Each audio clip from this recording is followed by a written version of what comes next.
बच्चों, आपने एक फिनोमिना अपने घरों में बहुत यूजुअली नोटिस किया होगा और आपको ये क्यूरियोसिटी हुई होगी कि ऐसा ये क्यों होता है। तो जब आपने एक अपने ग्लास में वाटर को फिल किया होगा और उसके अंदर आपने एक स्पून को डिप किया होगा, तो जो स्पून है वो पूरी तरीके से बॉटम में होने के बावजूद भी वो आपको बॉटम पर नहीं, थोड़ा ऊपर दिखता है। तो ऐसा क्यों? तो ऐसा इसलिए बच्चों, क्योंकि उसके पीछे एक साइंस वर्क करता है जिसको हम बोलते हैं रिफ्रैक्शन ऑफ लाइट। तो रिफ्रैक्शन ऑफ लाइट क्या होता है?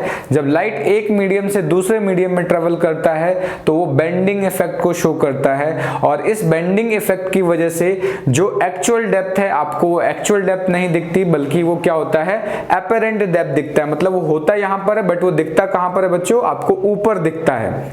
तो इसी फिनोमिना को हम मतलब इस लाइन डायग्राम की मदद से यहां पर प्रूफ करने वाले हैं कि कितना ऊपर होगा, डी एपरेंट की वैल्यू क्या होगी, क्योंकि ये सीबीएसई में टर्म 2 एग्जाम्स के लिए इंपॉर्टेंट है। तो इसको हम अभी ड्राइव करते हैं। तो चलिए करते हैं। तो सबसे पहले मैंने ये लाइन डायग्राम ऑलरेडी बना रखा है, तो पहले इस लाइन डायग्राम को समझते हैं। तो यहां पर हमारे पास दो मीडियम है, एक मीडियम है रेयर मीडियम और एक मीडियम क्या है, डेंसर मीडियम। रेयर मीडियम हम उस मीडियम को बोलते हैं जिसका रिफ्रैक्टिव इंडेक्स कम होता है, डेंसर मीडियम हम उस मीडियम को बोलते हैं जिसका रिफ्रैक्टिव इंडेक्स ज्यादा होता है। एक्स वाई यहां पर क्या है, सेपरेटिंग सरफेस है। तो ये जो सेपरेटिंग सरफेस है ये क्या करेगा, रेयर मीडियम को डेंसर मीडियम से सेपरेट करने वाला है। तो मान लेते हैं सेपरेटिंग ये जो डिस्टेंस है या सेपरेटिंग मेम्ब्रेन है, इससे हमारा यहां पर जो डी एक्चुअल जो डेप्थ है वो यहां पर ऑब्जेक्ट का ये जो डेप्थ है ये डी एक्चुअल मान लेते हैं। और जैसे ही यहां पर ऑब्जेक्ट यहां पर है तो लाइट रे कहां से ट्रेवल कर रही है, ये डेंसर मीडियम से रेयर मीडियम की तरफ ट्रेवल कर रही है। तो जब लाइट डेंसर मीडियम से रेयर मीडियम में ट्रेवल करती है तो light away from the normal shift होती है। तो आपको याद रखना है कि जब लाइट डेंसर मीडियम से रेयर मीडियम में जाएगी तो वो अवे फ्रॉम नॉर्मल शिफ्ट होगी। तो ये अवे फ्रॉम नॉर्मल शिफ्ट होगी लाइट।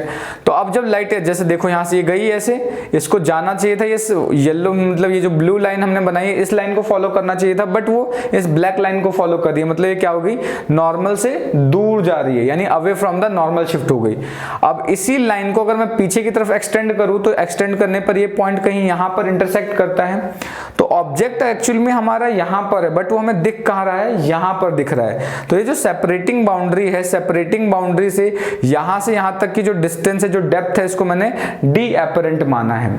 तो अब ये हमें दिखने वाली है डी एपरेंट। मान लेते हैं यहां से और यहां तक की जो डिस्टेंस है, यानी दो नॉर्मल और इस ऑब्जेक्ट के बीच की जो डिस्टेंस है वो कितना हम कंसीडर कर ले रहे हैं, टी कंसीडर कर रहे हैं। तो जब लाइट एक मीडियम से दूसरे मीडियम में जाती है तो स्नेल्स लॉ को फॉलो करती है, क्योंकि ये क्या है, रिफ्रैक्शन का कॉन्सेप्ट है, एक लॉ है। तो स्नेल्स लॉ लगाते हैं, क्योंकि लाइट डेंसर से रेयर की तरफ मूव कर रही है तो क्या होगा, refractive index of denser medium into angles of incidence is equals to क्या होगा, म्यू ऑफ रेयर मीडियम, ठीक है, इनटू साइन आर। तो अब मैं इसको यहां पर ऐसे लिख सकता हूं क्या, sine r upon sine i is equal to mu d upon mu r. और आपको यहां पर ये मान के चलना है कि mu d upon mu r relative refractive index है और इसको हमने म्यू के इक्वल कंसीडर किया है। अब ये जो मैंने लाइट यहाँ पे दो सेपरेट आपको दिखा रखी है, ये रियल में इतनी दूर दूर नहीं होती है, काफी पास पास होती है। तो काफी पास पास होने की वजह से जो साइन आई है वो इक्विवेलेंट होगा tan आई के, और tan आई आप जानते हो क्या होता है, परपेंडिकुलर अपॉन बेस। तो अगर ये एंगल मान लेते हैं तो यहां पर क्या होगा, इसके लिए ये तो हो जाएगा परपेंडिकुलर P और अपॉन बेस कितना हो जाएगा, D एक्चुअल हो जाएगा। दूसरे केस में क्या है, साइन आर इक्विवेलेंट किसके होगा, tan r के, क्योंकि एंगल डिफरेंस क्या है, काफी छोटा है। तो इसमें इस ट्राइंगल की बात करें तो इसमें ये क्या होगा, ये वाला परपेंडिकुलर होगा, तो ये भी परपेंडिकुलर अपॉन बेस। बेस यहां पर क्या होगा बच्चों, डी एपरेंट के इक्वल होगा। तो हमें दो वैल्यू मिली।